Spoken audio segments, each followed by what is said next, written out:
Allah panjangkan umur dalam taat kepada Allah. Ya Rabbal, orang yang pandai silaturahmi. Yang kedua, apa kata Nabi? Orang yang pandai bersilaturahmi, Allah luaskan rezekinya. Yang ketiga, orang yang pandai silaturahmi, Allah matikan dalam keadaan membawa iman, sehingga keluar dari dunia mati dalam keadaan husnul khatimah.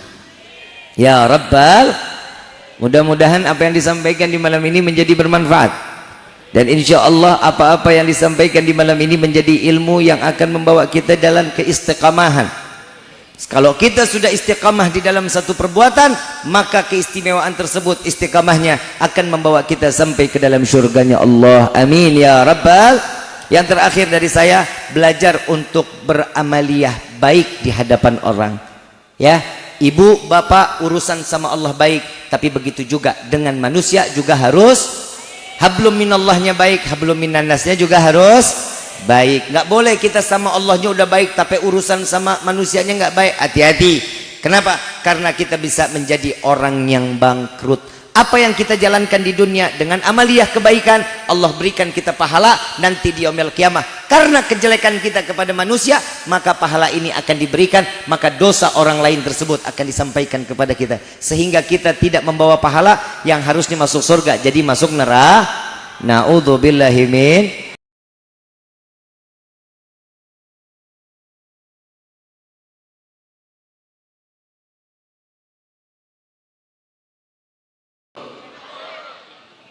Bangun susah, duduk susah. Kata cinta apa? Semok. Karena cinta ini membuat seseorang akan melupakan dunianya karena dia tenggelam karena cintanya. Wow, bahasa gue bagus juga ini. Karena cinta itu menutup segala bentuk kejelekan, memperlihatkan keindahan. Contoh, ada kita punya tetangga, hidupnya kita gedek banget, kesel aja kalau ngelihat dia, kita benci sama ini orang, nggak ada punya rasa cinta sama ini orang, nggak ada. Dan kita punya tetangga satu lagi, kita cinta bener. Tetangga yang kita kesel, keadaannya dia memang hidupnya tiap hari ke masjid, pakai koko, pakai kain, pakai peci, tiap hari ke masjid. Apa kata orang para pembenci? So alim loh, betul nggak? Tapi ada orang yang dicintai, di tengah jalan kita ngelihat dia ini sedang meminum minuman khamar, dia sampai nyusruk, mabuk parah sampai masuk ke got. Apa kata orang yang dicintai? Kesian, pasti lagi banyak pikiran. Karena yang jelek jadi yang bagus jadi karena hati yang nggak baik. Makanya ini perkumpulan ini nih meluruskan cintanya kita. Kalau cintanya sama manusia semua pasti ada masa. Cinta sama manusia pasti punya ada masanya. Ibu cinta sama bapak, bohong. Bapak cinta sama ibu, bohong. Karena cintanya manusia semuanya ada masa. Apalagi ini malam ibu dengar, yang kamu tahu nggak dalamnya lautan. Cintaku lebih dalam dari lautan yang ada di dunia ini. Gombal. Betul nggak? Ibu juga nggak mau kalah. Ayang, kamu tahu nggak gunung yang besar di dunia ini? Su'bono pikirannya pada nggak ada yang bagus loh pada dulu. Emang ada gunung yang paling gede? Ada. Cintaku lebih besar dari gunung yang ada di dunia ini. Bohong pak, jangan percaya, besok minta nambah uangnya. Tapi saya mau tanya nih, serius ini, cintanya betul nggak? Tulus nggak? Pak, ibu mati. Bapak kok amin noh? Ibu mati, amin. Udah pegel banget, bebannya banyak banget ini kayaknya. Ibu mati, bapak mau nemenin di liang lahat? Nggak. Mendingan cari yang muda, Andip, umur agak panjangan. Ibu begitu juga, bapak mati mau nemenin di liang lahat. Oh enggak, mendingan hitungin warisan gitu. Karena manusia ini punya rasa cinta, ada kadar atau ada masanya. Saat waktunya ini sudah habis, tidak akan pernah lagi ada cinta kecuali cintanya Allah dan Nabi Muhammad SAW.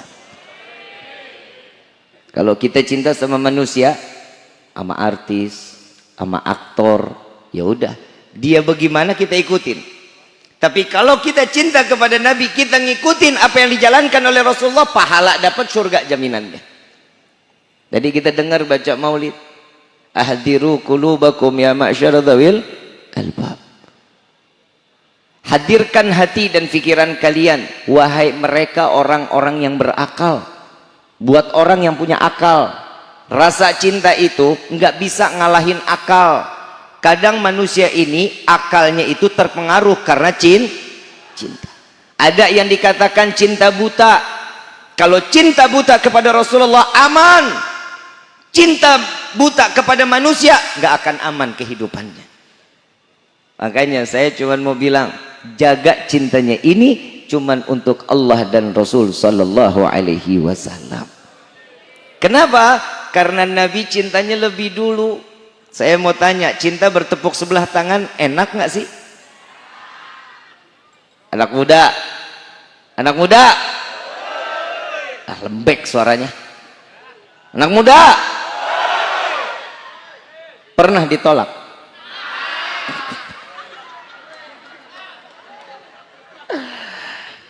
Nasib. Enak gak cintanya bertolak sebelah tangan? Tuh kan sakit Habib. Kenapa? Karena lu kere. Karena perempuan itu yang dilihat kaya, betul ya? Ganteng, soleh, punya akhlak, udah mati orangnya. Nyari yang soleh, yang kaya, yang ganteng, cuman satu, udah nggak ada di dunia illa Nabi Muhammad SAW. Kita begini cuman karena cinta kepada Nabi, untuk mengambil daya tarik kemuliaan dari Allah, karena kita memuliakan Nabi sehingga orang memuliakan kita. Ini ada guru-guru di sini, para alim ulama, para kiai, semua dicium tangannya. Kita semua yang dikatakan para habaib, para ustadz, dicium tangannya, dimuliakan, dikawal dari ujung sampai ujung, sampai dicubit gua. Sumpah Habib, tadi cubit Habib. Mak-mak sadis. Benar Kiai, kadang pipi kita dicubit-cubit Kiai. Saya ulama kayaknya nggak ada harga diri banget gitu. Slow aja, slow gitu, main cubit-cubit aja lu. Gue bilangin bini gua lu, begini-begini udah laku. Lu belum ya?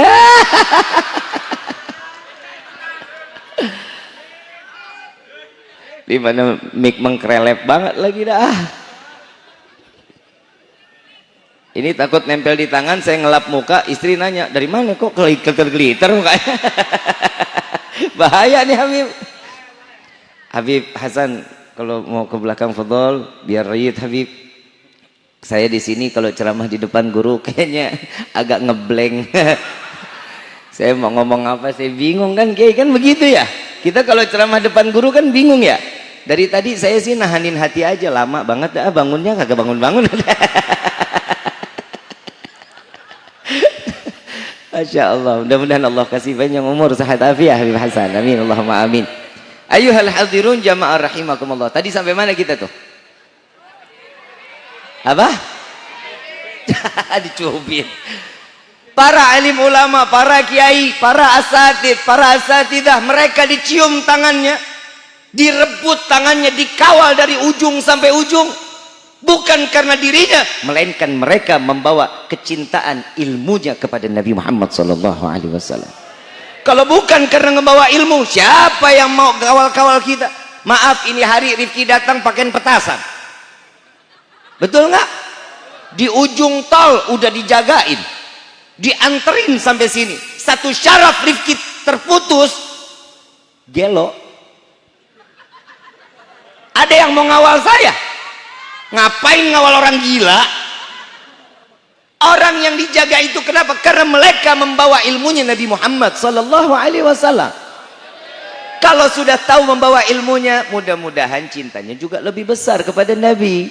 Cintanya juga makin tambah mahabbah kepada Allah dan Nabi Muhammad sallallahu alaihi wasallam. Makanya kalau udah mau bulan Maulid, wa ilaha illallah, nikmatnya bukan main.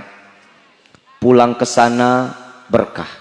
Datang Maulid sini berkah. Alhamdulillah. Ulama, kiai, ustadz, habaib, alhamdulillah kulkasnya pada nggak bisa aja yang ditutup kalau bulan Maulid. Benar-benar kena engselnya rusak. Berkah nggak? Nabi cintanya dibawa sampai ke dunia. Semua kita ini memiliki cinta yang besar kepada Rasul sallallahu alaihi wasallam. Maka dari itu keberkahan nyata. Kita menyambut bulan Maulid, berapa minggu lagi datang Maulid? Kurang lebih 3 minggu lagi kita datang bulan Rabiul. Apa persiapan kita? Apa yang kita akan hadapi saat Rabiul Awal datang? Yang pertama, buat laki-laki peci yang baru, baju koko yang baru, kain sarung baru, senengin. Kenapa? Bahagia menyambut kelahiran Nabi Muhammad. Sayyid Muhammad bin Alwi Al-Maliki pernah ditanya, Pak Bu, wahai guruku, malam Lailatul Qadar apa malam Lailatul Maulud yang lebih mulia? Sayyid Muhammad bin Alwi Al-Maliki mengatakan, dengan bersumpah beliau mengatakan, wallahi jauh lebih mulia Lailatul Maulid. Kok bisa? Bukankah Lailatul Qadar Allah ada di dalam Al-Quran? Allah pastikan di dalam firman-Nya, inna anzalnahu fi lailatil wa ma adraka ma. Lailatul Qadri ini, malam Lailatul Qadar ini malam lebih baik daripada malam 1000 bintang, 1000 bulan PA. Lik ngomongin bintang lu kebanyakan nonton Dragon Ball. Lebih bagus dari malam 1000 bulan. Tapi apa jawaban beliau? Betul, tidak akan pernah ada Lailatul Qadar kalau bukan karena Lailatul Maulud. Tidak akan pernah ada Lailatul Qadar kalau bukan karena Nabi Muhammad sallallahu alaihi wasallam. Kita nggak bakal ada di dunia ibu bapak kalau bukan karena Nabi. Kita tahu cara ilmunya, bersahabat bagaimana, apa yang dituruti oleh Nabi, itu kita tahu ilmunya. Kita tahu bagaimana bertetangga, ada ilmunya yang dibawa oleh Rasulullah sallallahu alaihi wasallam. Tadi kita di sini baca salawat kan? Baca Maulid. Budah berapa kali salawat kita berikan? 1 salawat 10 Allah berikan ganjaran rahmat yang Allah tuangkan kepada setiap hamba yang bersalawat kepada Nabi Muhammad sallallahu alaihi wasallam. Saya kalau masalah ini saya pernah didatengin Pak Kiai. Saya didatengin ke rumah, ada satu orang umur kurang lebih 73 tahun. Ini kejadian nyata yang saya alami. Rumah saya diketok sama beliau, kebetulan istri saya nggak ada, rumah kosong, saya tinggal sendiri-dirian. Rumah saya diketok, saya kalau di rumah biasanya pakai kaos oblong sama kain sarung. Peci aja saya nggak bawa, saya nggak pakai. Nah orang rumah saya diketok pintunya, saya buka. Begitu dibuka, assalamualaikum, waalaikumsalam. Dia nanya, Habib Rifkinya ada? Perasaan gue manusia dah. Buka pintu kan kelihatan kalau saya manusia. Ternyata dia bukan follower saya. Tak kenal maka tak. Saya bilang silahkan Pak masuk. Ada 3 orang datang ke rumah saya. Begitu saya tanya, Pak mau minum kopi apa mau minum teh? Nggak usah, saya nggak lama-lama. Dalam hati, bagus dah. Nah orang kagak ada orang, saya sendiri yang bikin kan tuh. Saya masuk, saya memuliakan tamu. Saya pakai baju yang beneran dong. Saya pakai gamis, saya pakai peci. Saya keluar lagi. Dia melotot, dia liatin saya. Adek, yang dibilang Habib Rifki, iya Pak, saya kebetulan saya Rifki. Dia pikir Habib Rifki itu badannya gede, bewokan, mukanya sangar, nggak tanya unyu-unyu. Begitu dia duduk, saya diajak ngomong, Saya ngelihat apa yang adik sampaikan di video-video Habib. Hi, kepo. Ternyata dia nyontek-nyontek. Terus dia bilang, apa manfaat ngebawa semua umat, jamaah-jamaah di majlis untuk banyakin sholawat kepada Nabi? Kenapa enggak menganjurkan mereka sholat 5 waktu? Saya mau tanya di sini semua yang hadir, sholat 5 waktu hukumnya apa? Tahu? Tahu? Masih ada yang jalanin? Ada yang ngejalanin? 5 waktu. Ada nggak yang nggak? Ada nggak yang nggak sama sekali? Ada yang nggak sama sekali. Mereka tahu salat 5 waktu itu hukumnya.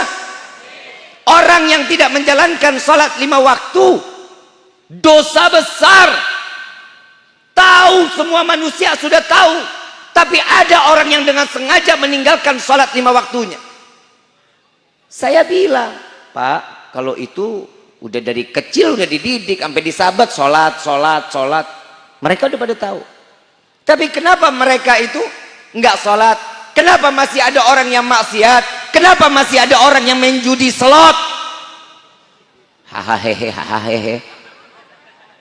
Masih ada orang yang suka minum minuman khamar. Kenapa? Mereka bukan nggak mau sholat karena di dalam hati mereka tidak ada Nabi Muhammad SAW. Tapi kalau di hati mereka ada Nabi, insya Allah mereka akan menjalankan setiap apa yang dijalankan oleh Rasul Sallallahu Alaihi Wasallam. Ini kan tergantung hatinya kita. Kenapa saya menganjurkan sholawat kepada jamaah? Saya mengajak jamaah untuk dekat kepada Nabi, punya cinta kepada Rasulullah, agar mereka dicintai oleh Allah, agar gampang mendapatkan rahmat serta mendapatkan hidayah dari Allah. Kalau kita cinta sama Nabi, rahmat udah pasti turun. Kasih sayang Allah turun, hidayah gampang. Lah sekarang saya mau tanya, di sini ada Pak Lurah. Mana Pak Lurah? Aku, Pak Camat. Ada juga Pak Camat? Ada ya? Udah pulang? Pak Kuwu aja lah ya, yang gampang kelihatan. Pak Kuwu. Eng. Pak Kuwu. Izin. Pak Kuwu kenal nggak sama saya? Hah? Saya sama Pak Kuwu baru ketemu. Betul? Mikir nggak mungkin saya bisa sampai sini? Ada wasilahnya? Ada perantaranya? Ada yang ngundang saya bisa sampai ke tempat ini. Karena perantara itu sampai kemana tujuan yang diinginkan. Ini perantara namanya. Kita bagaimana mau dapatin rahmat Allah sedangkan yang diberikan rahmat oleh Allah? Wa ma arsalnaka illa rahmatan. Siapa dia? Nabiyuna Muhammad. Deketin dulu yang dititipin rahmat siapa? Nabi. Deketin dulu Nabi sampai Allah memberikan rahmat, sehingga saya yang tadinya nggak kenal sama Pak Kuwu, ini malam kita ketemu, kita jadi kenal.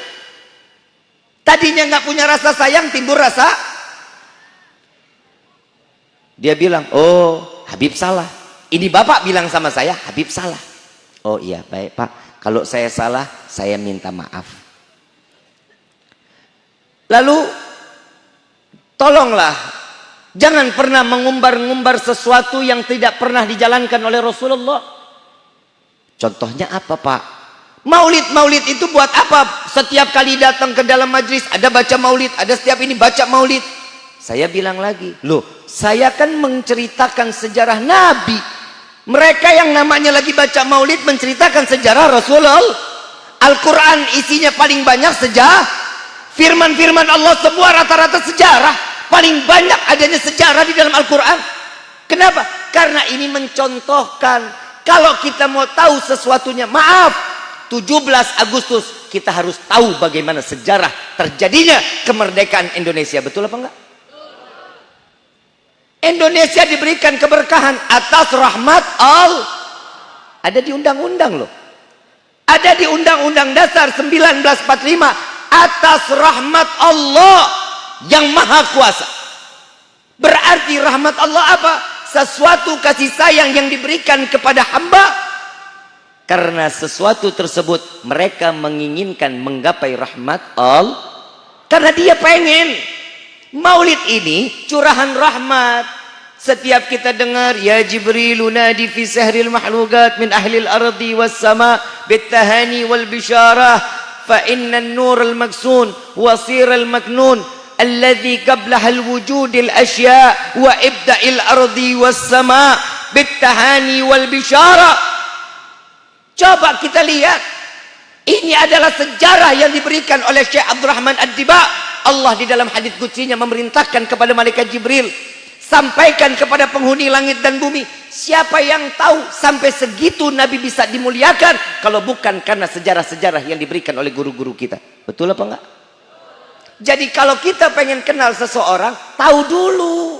Mau dapat cintanya, kenalin dulu. Kalau kita mau kenal sama Nabi, kenal dulu dong.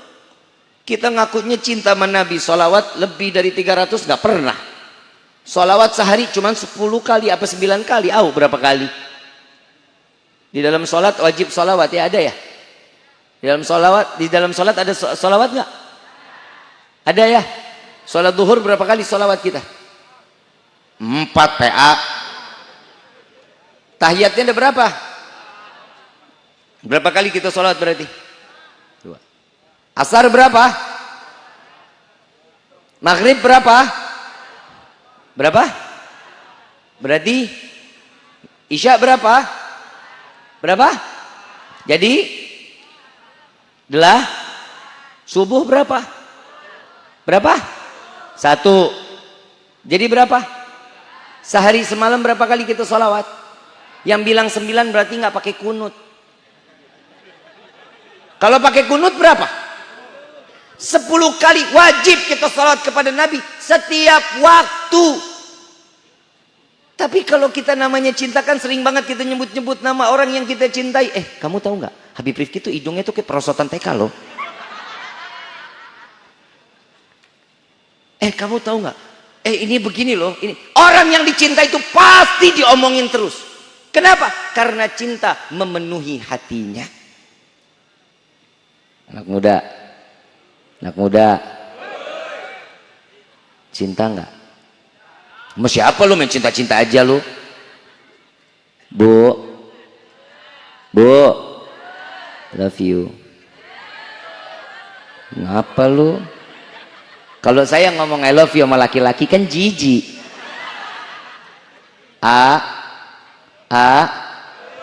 Love you. Yeay, amit. Bu, cintain Allah ya, cintain Nabi ya, jangan iya doang, tapi dijalanin. Insya mau dapat ridho Allah nggak? Cari ada sama suami, ya, sama suami. Ibu punya surga nggak di telapak kaki? Di telapak kaki ada surga nggak? Buat siapa? Buat siapa? Buat anak keluarga. Surga ada di bawah telapak kaki ibu, nggak ada telapak kaki bapak. Yang ada di, tapi jangan sombong dong. Surga ibu ada di bawah telapak kaki. Emang ibu bisa masuk surga lewat kaki sendiri? Repot, ibu mau garuk aja bingung. Coba, ridhonya Allah ada sama siapa buat istri? Suami. Kunci surga seorang istri ada sama siapa? Suami. Taatin, sayangin. Karena itulah yang dibawa oleh Rasulullah Sallallahu Alaihi Wasallam. Ibu nggak bisa, ibu mau doyan ibadah, mau sholat 1000 rakaat setiap hari, belum waktunya azan, belum waktu sholat, ibu udah sholat duluan lagi tuh. Saking alimnya. Kalau ibu durhaka kepada suami, 0, nggak bakal dapat apa-apa, pahalanya nggak ada. Jangan ngimpi ibu bisa cium wangi sorga. Istri sekarang megalak-galak. Ngapa emang? Tes. Ini perpanjang, biasanya baterai ini paling panjang tuh 2 jam 3 jam ini. Ini kalau udah ganti baterai berarti masih ada 3 jam lagi saya. Setuju? Berarti kita selesai 3:30 lah ya. Setuju? Sanggup? Saya enggak. Lecopot lidah saya loh. Bu, bu, kesel saya sama perempuan. Tahu di neraka paling banyak siapa? Sadar? Blow on. Udah tahu banyak perempuan di neraka, tapi masih sadis aja sama suami. Kalau ngomong tangan ditolak pinggang. Ayo, dari mana, A? Kenapa pulang gak mau duit? Perempuan sekarang mah begitu, berani-berani banget sama laki. Laki muda, beringas banget. Galak banget di luar kalau jadi laki-laki, begitu sampai di rumah cium tangan sama bini.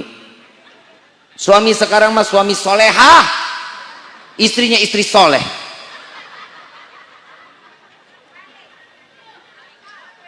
Bu, jangan begitu, nggak boleh. Ibu ngomong ngebentak suami aja, ibu ngebentak, ibu bikin suami itu nggak nyaman di samping ibu. Jangan khawatir, Pak. Bapak jangan khawatir, suami istri durhaka sama kita, bodoh amat, Pak. Biarin aja. Allah ciptakan bidadari untuk laki-laki, Pak, bukan buat perempuan.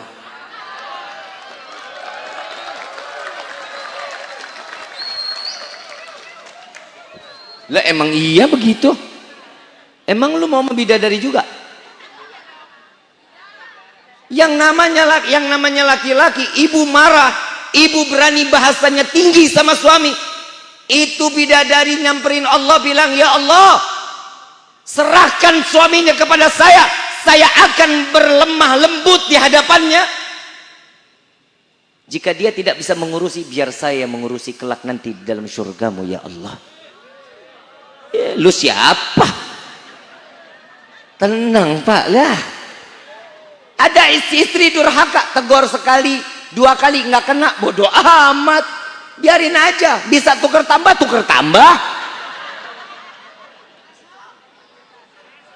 Bu, saya ngomong begini karena saya cinta sama perempuan.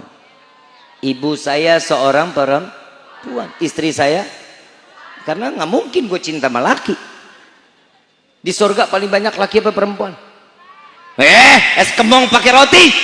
Hati-hati kalau punya omongan tuh. Yang paling banyak laki apa perempuan? Laki di surga. Kenapa? Ini muka-muka teraniaya. Bu, ibu, sayangin dong. Ya, ini acara-acara begini untuk ngutuhin rumah tangga kita jadi baik. Makanya tiap malam Jumat baca dong maulid di dalam rumah kita. Bapak sebagai imam di dalam rumah tangga, ajakin mereka baca maulid, duduk sama-sama. Kalau semua udah selesai baca maulid, makan bareng-bareng, ngobrol sama-sama, kan enak begini. Sekarang mana ada malam Jumat di rumah rame-rame sama keluarga baca maulid, baca yasin, baca tahlil, nggak ada. Orang anaknya aja pulang pas maghrib. Betul nggak? Ulah siapa? Ulah siapa? Bapak. Alhamdulillah laki-laki mah nggak pernah salah ya, Pak.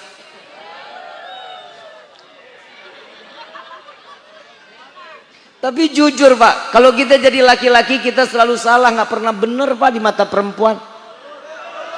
Kita bener aja masih salah, Pak. Egois lu. Kesempatan saya nih, Pak.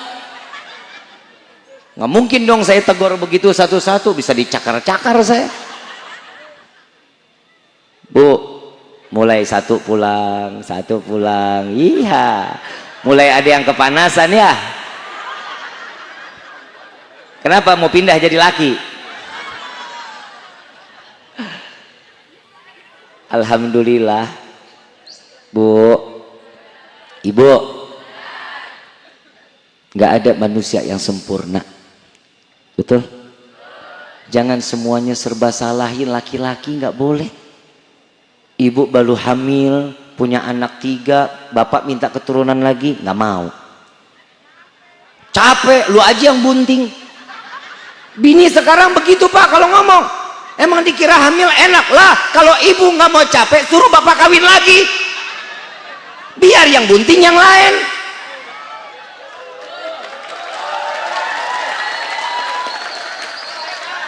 Tunggu, saya mesti ngelurusin nih. Saya mau tanya, ibu, saya paham betul, perempuan itu capek pak. Maaf ya, maaf. Ini kali saya ngebenerin perempuan. Perempuan itu capek dari melek mata sampai mau tidur, capek pak.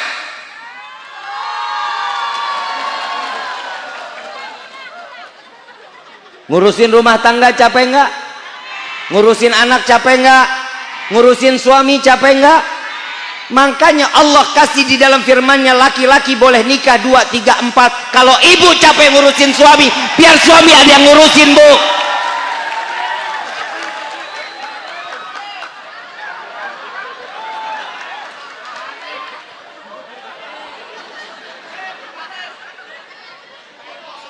Setuju nggak Kiai? Fungsinya ayat itu apa? Karena perempuan itu ada masa expired. Lu mau terima mau kagak bodo amat gua mah.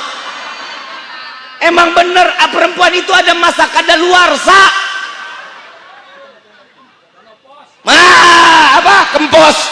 Kempos katanya. Ada masanya yang dinamakan menopause. Ibu nggak bisa produksi. Kalau ibu masih bisa untuk memproduksi, biarkan ibu banyak anak, banyak rezeki. Bu, makanya orang yang melahirkan setiap anak, jika dia kembali kepada Allah, matinya dihitung syahid, matinya husnul khatimah. Ini baru punya anak 3, udah capek. Kalau bisa anak dibikin dari terigu, bapak cari bikin terigu pakai sendiri. Paham nggak Bu? Paham nggak? Kalau ibu capek wajar memang, karena surga ada di bawah telapak kaki seorang. Kalau bapak yang punya surga di bawah telapak kaki, ibu nggak perlu capek. Yang ngepel dia, yang nyapu dia, yang ngurus anak dia, yang nyari duit, yang ngabisin lu dia. Karena tugas perempuan emang tukang ngabisin duit. Mau nggak terima juga nggak terima. Perempuan kan mata duitan. Tahu di sini mata duitan nggak? Enggak. Gangguan jiwa. Ada perempuan nggak doyan duit, gangguan jiwa. Nih saya ngomong alal hak nih sekarang nih saya ngomong aja. Ada perempuan nggak doyan duit, gangguan jiwa berarti. Cuman orang gila dikasih duit dia bagi lagi ke orang. Perempuan sekarang saya mau tanya, saya punya duit 100 sama 1 juta, pilih yang mana? Itu namanya matre. Enggak. Kucing. Yang namanya perempuan mata duitan wajar. Kalau dibilang saya mata duitan, terima Bu. Jangan pernah mundur, biarin saya mata duitan. Emang apa? Karena cantik itu butuh modal. Tuntut istri cantik, duit 5.000, 10.000, pakai tepung cap 3 emas. Suka PA orang begini sekarang. Pixi aja satu lipstick tuh 125 belum lagi eyelinernya 220. Skincare aja satu paket 1.650.000, itu juga udah paling bagus. Belum lagi body mistnya itu buat wewangian 400.000. Belum lagi maskara satu tempat Pak, sama blush onnya itu ada 60 warna, itu total 875. Habib kau tahu bini gua? Karena cantik itu butuh modal. Jangan pernah pelit. Kalau ada perempuan dikatain matre sama laki-laki, bilang aja, iya emang kenapa? Emang lu nya aja yang kere. Tenang aja, gue bukannya benci-benci banget sama perempuan kok, tenang aja. Saya pasti ngebelain, tapi maaf, pasti kalah banyak. Begitu Pak. Nabi ngajarin kita di dalam sholawat, di dalam maulid, banyak kisah sejarah yang bisa ngedidik kita agar timbul kisah cinta yang besar di hadapan Allah. Bagaimana caranya? Satu sama lainnya saling ngehargain. Nabi nggak pernah bikin sakit hati orang, betul nggak? Gak pernah. Nabi selalu sayangin hamba umat-umatnya. Selalu apa yang kurang, nih buat contohnya buat kita. Sejarah yang dibacakan di dalam sirah nabawiyah ini adalah contoh yang akan memberikan kita menjadi hamba yang tahu diri. Siapa kita, siapa Nabi, siapa kita, siapa tetangga. Kita diajarin. Satu waktu Nabi SAW panen kurma. Satu pohon itu belum semuanya pastinya bagus, nggak tentu. Ada yang nggak bagus, yang nggak bagus Nabi pisahin, yang bagus dipisahin, yang bagus dikasih ke tetangga, dikasih ke semua sahabat, yang nggak enak Nabi ambil. Sampai di dalam satu riwayat, saking kerasnya ini kurma, ini dicelupin satu kurma pagi, malam baru bisa dimakan. Saking kerasnya. Buat siapa? Buat Nabi. Beda nggak sama kita? Kalau yang enak buat siapa? Buat kita. Yang nggak enak kasih siapa? Tuh. Padahal sejarah udah ngajarin kalau Nabi itu lebih banyak ngasih yang Emang kalau kita nih perlu banyak pelajaran. Di dalam kehidupan kita nih banyak yang didalain. Ini bapak ngomong sama saya, Habib, kalau begitu apa yang namanya sholawat itu kan doa. Berarti selama ini Habib sholawat, jamaah sholawat, itu berarti Nabi Muhammad membutuhkan doa kita. Lah, ini kira-kira yang begini perlu dijawab apa kagak ya? Ini jawabnya pakai emosi apa pakai dalil ini? Kalau saya jawabinnya sempat mau emosi saya. Saya tanya, Pak, Bapak tahu sholat 5 waktu? Tahu? Ada di dalam Al-Quran? Ada. Perintah siapa, Pak? Allah. Puasa bulan Ramadan hukumnya apa? Wajib. Yang perintahin siapa? Allah katanya. Zakat hukumnya apa? Wajib. Haji jika mampu, apa hukumnya? Wajib. Apa yang tadi saya sebutkan semua wajib. Saya mau tanya, ada nggak salah satu yang saya sebut tadi Allah menjalankan?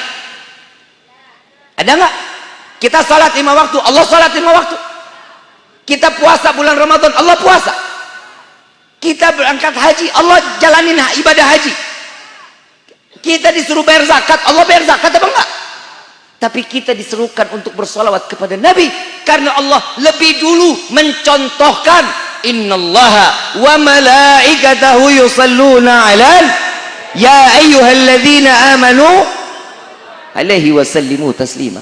Ini yang pertama, Allah dulu memberitahu sesungguhnya aku beserta malaikat bersolawat kepada Nabi. Baru Allah mengajak ya ayyuhalladzina amanu, wahai orang-orang yang beriman, bersolawatlah kamu. Karena Allah lebih dulu menjalankan, kita baru diajak. Kenapa? Karena Allah memuliakan, kita pun memuliakan Nabiuna Muhammad sallallahu alaihi wasallam. Oh, jawabannya apa lagi? Oh, Habib salah dalam penjabaran ayat tersebut. Saya salah lagi, Pak. Nggak apa-apa, saya minta maaf ya, Pak, kalau saya salah, saya bilang. Oh, jadi apa sih, Habib? Apa sih manfaat Habib nih? Begitu ntar nih solawat. Emang Habib dapat apa dari solawat? Berkah. Saya dapat berkah. Saya mau tanya, di sini tahu artinya berkah? Tahu berkah nggak? Pernah lihat berkah? Cabe, tahu cabe? Tahu? Pernah rasain apa rasanya? Pernah pegang pedasnya? Pernah lihat pedasnya bentuknya? Yang bisa apa? Dirasa. Berkah juga begitu. Berkah itu nggak bisa dipegang, nggak bisa dilihat, tapi bisa yang paling gampang arti berkah, duit di kantong belum habis udah datang lagi, itu namanya berkah. Paham? Duit aja paham. Ini namanya berkah. Sekarang duduk di sini, ada berkah nggak? Saya mau tanya, ada snacknya nggak? Dapat snack? Berkah nggak? Emang ibu bapak datang ke sini tahu bakal dapat snack? Isinya? Alhamdulillah. Ada yang tahu datang ke sini isinya roti ini? Ada? Berkah semua Allah kasih. Kenapa? Karena cintanya kepada Nabi, berkah Allah dapetin di dunia. Alhamdulillah. Ini yang pertama. Berkah yang kedua, Nabi membawa berkah. Apa keberkahan Nabi? Dalam satu riwayat Imam Bukhari, pemimpin Ahlus Suffah, Ahlus Sufa ini mereka santri-santrinya Nabi Muhammad SAW yang tinggalnya di dalam masjid. Santri 80 orang, bahkan di dalam riwayat ada yang mengatakan lebih. Ini Ahlus Sufa 80 orang kelaparan. Yang namanya Imam Bukhari sebagai pemimpin Ahlus Sufa, beliau punya tanggung jawab dong. Oh, ini Ahlus Sufa lagi pada kelaparan. Dia ngelihat ada Sayyidina Abu Bakar, dia lari ke Sayyidina Abu Bakar. Wahai Sayyidina Abu Bakar, saya mau tanya dong tentang ayat Allah yang ini. Basa-basi, maksudnya basa-basi. Mau minta langsung makan kan nggak enak. Oh, tentang itu dijabarin 2 jam penjabaran satu ayat. Imam Bukhari sampai pegel. Ya Allah, lama banget lagi dah. Ditanya, ada lagi wahai Bukhari? Nggak ada. Biasanya para sahabat nanya di akhirnya, udah pada makan apa belum? Sayyidina Abu Bakar nggak nanya. Begitu nengok ke belakang, ngelihat lagi ada Sayyidina Umar, lari kepada Sayyidina Umar. Wahai Sayyidina Umar, mau minta makan kan juga nggak enak, masih ngejaga dong. Dia bilang apa? Wahai Sayyidina Umar, jelasin tentang hadis Nabi dong yang ini. Dijelasin sama Sayyidina Umar 4 jam. Perut makin tambah lapar. Begitu selesai dijabarin, ditanya lagi sama Sayyidina Umar, wahai Bukhari, ada lagi yang mau ditanyain? Enggak, udah cukup. Cukup, udah cukup. Biasanya terakhir ditanya, udah pada makan apa belum? Ini nggak ditanya lagi. Begitu nengok ngelihat Rasulullah Sallallahu Alaihi Wasallam. Begitu ngelihat Rasulullah, Imam Bukhari lari nyamperin Nabi. Imam Bukhari nggak nanya ayat, nggak nanya hadis. Ama sahabat aja panjang-panjang. Gimana sama nabinya katanya? Gak berani dia panjang-panjang. Dia tanya, ya Rasulullah ada makanan apa enggak? No, ahli Sufa lagi pada lapar loh. Langsung to the point. Ditanya sama Rasulullah, wahai Aisyah, ada makanan apa di rumah? Ya Rasulullah, wallahi cuman ada susu 1 mangkuk. Susu 1 mangkok. Seberapa gede sih mangkok? Kecil kan mangkok tuh. Cuman ada semangkok. Keluarin, ahlu Sufa belum pada makan. Imam Bukhari senang karena saya seorang pemimpin, pasti saya yang minum duluan. Dipanggil ahlu Sufa, suruh baris. Imam Bukhari suruh saksiin. Minum ahlu Sufa satu-satu. Dia liatin, ya Allah, 1 mangkok dibagi 80. Kapan saya minumnya ini? 1 teguk, 2 teguk, sampai semua ahlu Sufa kenyang. Dikasih ke Siti Aisyah, ya makin habis dah. Imam Bukhari udah 80, ini mangkok dikasih ke Siti Aisyah, ya habis, saya nggak makan dah. Kenyang, nggak kenyang dah saya. Siti Aisyah minum, selesai. Rasulullah kasih ke Imam Bukhari, dilihat mangkok tersebut tidak berkurang susu 1 tetes pun yang terletak dari tangan Nabi Muhammad SAW. Sampai Imam Bukhari disuruh minum, sampai senderan. Udah ya Rasulullah, udah. Kenapa? Kenyang ya Rasulullah. Sampai kekenyangan, terakhir ditutup oleh Nabi, habis susunya di tangan Nabi Muhammad SAW. Berkah apa enggak? Berkah apa enggak? Ini ada berkahnya. Dia jawab apa? Oh, ini bapak bilang sama saya, Habib gurunya salah. Lah, guru gue yang salah. Guru dibilang salah. Habib Gures bin Qasim bin Ahmad Baharun, Al-Habib Munzir bin Fuad Al-Musawa, Al-Habib Umar bin Habib bin Syekh Abu Bakar bin Salih, Al-Habib Abdul Qadir bin Ahmad As-Segaf. Semua dikatakan salah. Saya bilang, kalau bapak bilang guru saya salah, saya cuma bilang bapak nggak punya salah, yang salah orang tua bapak. Kenapa bapak dilahirin ke dunia? Ya iyalah, guru gue disalahin kurang ajar. Jadi sesuatu yang kita dapetin dari hasil maulid banyak keberkahan. Semua yang punya hajat, insya Allah pulang dari sini hajatnya dikabul sama Allah. Nabi kasih ada di sini di dalamnya. Saya mau tanya, di dalam ini seperti ini ada silaturahmi nggak di dalamnya? Ada nggak? Yang tadinya nggak kenal jadi, yang udah lama nggak ketemu hari ini jadi, yang susah ditagih utangnya hari ada nggak? Tuh lihat, ada manfaatnya.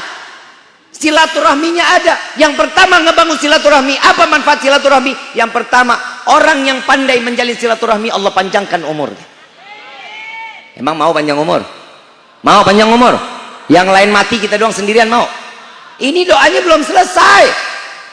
Orang yang menjalin silaturahmi Allah panjangkan umur dalam taat kepada Allah. Ya Rabbal, orang yang pandai silaturahmi. Yang kedua, apa kata Nabi? Orang yang pandai bersilaturahmi, Allah luaskan rezekinya. Yang ketiga, orang yang pandai silaturahmi, Allah matikan dalam keadaan membawa iman, sehingga keluar dari dunia mati dalam keadaan husnul khatimah. Ya Rabbal, mudah-mudahan apa yang disampaikan di malam ini menjadi bermanfaat. Dan insya Allah apa-apa yang disampaikan di malam ini menjadi ilmu yang akan membawa kita dalam keistiqamahan. Kalau kita sudah istiqamah di dalam satu perbuatan, maka keistimewaan tersebut, istiqamahnya akan membawa kita sampai ke dalam syurganya Allah. Amin ya Rabbal.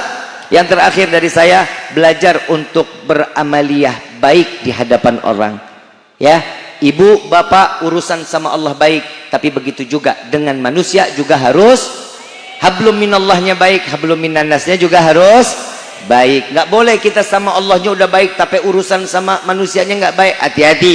Kenapa? Karena kita bisa menjadi orang yang bangkrut. Apa yang kita jalankan di dunia dengan amaliyah kebaikan, Allah berikan kita pahala nanti di yaumil kiamah. Karena kejelekan kita kepada manusia, maka pahala ini akan diberikan, maka dosa orang lain tersebut akan disampaikan kepada kita, sehingga kita tidak membawa pahala yang harusnya masuk surga jadi masuk neraka. Na'udzubillahi min